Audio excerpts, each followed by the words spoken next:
Baghdad शहर से कुछ दूरी पर एक छोटी सी बस्ती थी, जहां एक बूढ़ा आदमी हकीम अपनी जिंदगी के आखिरी दिन गुजार रहा था। वह बेहद खामोश, आजिज लेकिन समझदार इंसान था। उसके चेहरे पर झुर्रियां थीं, आंखों में दर्द था, लेकिन दिल में अपने बेटों के लिए बेहिसाब मोहब्बत और दुआएं थीं। हकीम के 5 बेटे थे, जिनमें सबसे बड़ा बेटा यूसुफ था। यूसुफ एक जमींदार था।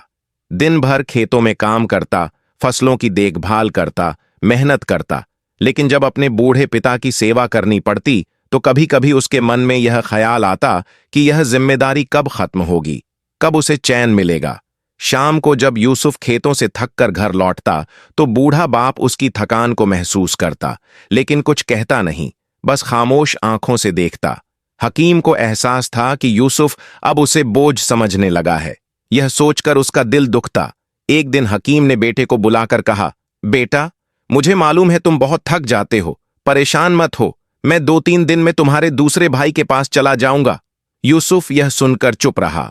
उसके दिल में हल्की सी कसक उठी, लेकिन उसने पिता को रोकने के लिए एक शब्द तक नहीं कहा। कुछ दिनों बाद हकीम अपने दूसरे बेटे फारूक के पास चला गया। फारूक बड़ा व्यापारी था, घर में दौलत थी, लेकिन फारूक और उसकी पत्नी के दिल में बाप के लिए मोहब्बत नहीं थी। दिन भर बूढ़ा बाप एक कोने में बैठा रहता। फारूक अपनी बीवी की बातों में आकर कहता, बाबा, आप मेरे काम में मदद करें ताकि आपकी मौजूदगी से मुझे भी फायदा हो। लेकिन बूढ़ा बाप बीमार और कमजोर था, उसके लिए मेहनत करना नामुमकिन था। फिर भी उसने बेटे की बात का बुरा नहीं माना। रात में जब बूढ़ा खांसता तो फारूक की बीवी चिल्लाती, ये बूढ़ा हमें चैन नहीं लेने देता, इसे कहीं और भेज दो। आखिर फारूक ने भी कह दिया, बाबा, आप चाहें तो तीसरे भाई उस्मान के पास चले जाएं, मैं आपके इलाज के लिए पैसे दे दूंगा। यह सुनकर हकीम का दिल टूट गया, लेकिन उसने आह भरकर खामोशी से घर छोड़ दिया और अब उस्मान के पास चला गया। उस्मान किसान था, मेहनती था, बाप का सम्मान करता था, लेकिन समय उसके पास भी नहीं था। दिन भर खेतों में रहता और घर आकर पत्नी बच्चों में व्यस्त हो जाता। बूढ़ा बाप चुपचाप बच्चों के साथ बैठा रहता और उदास हो जाता। जब उस्मान की पत्नी अपने बच्चों को कहती, जाओ दादा के पास खेलो, तो हकीम का दिल और टूट जाता, क्योंकि वह बीमार था। बच्चों के शोरगुल में और ज्यादा अकेलापन महसूस करता। उसकी तबीयत बिगड़ती गई और वह वहां से भी निकल गया। अब चौथे बेटे अहमद के पास पहुंचा। अहमद ने शुरू में बहुत इज्जत दी, क्योंकि उसे लगा बाप के पास दौलत होगी, लेकिन जब सच सामने आया कि हकीम के पास कुछ नहीं है तो उसने भी बेरुखी दिखानी शुरू कर दी। अहमद की पत्नी तो खुलेआम कहती, ये बूढ़ा हमारे काम में रुकावट है। अहमद भी एक दिन कह बैठा, बाबा, मेरे पास इतना समय नहीं है कि मैं आपकी देखभाल कर सकूं, आप चाहें तो कहीं और चले जाएं। हकीम फिर चुप रहा और अब अपने सबसे छोटे बेटे अब्दुल्ला के पास चला गया। अब्दुल्ला गरीब था, मजदूरी करता, दिन भर दिहाड़ी लगाता, लेकिन ईमानदार था।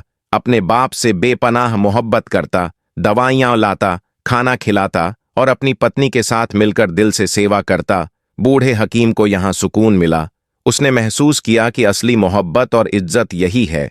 वक्त बीतता गया, हकीम की बीमारी बढ़ती गई।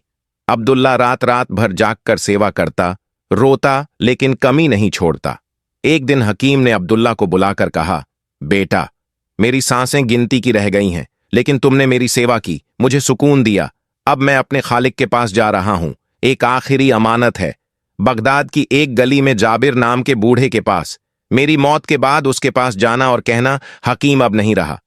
वह जो अमानत है वह तुम्हें दे दे, और याद रखना यह सिर्फ तुम्हारे लिए है, किसी और भाई को मत देना। यह कहकर हकीम ने दम तोड़ दिया। अब्दुल्ला की आंखों से आंसू बहते रहे।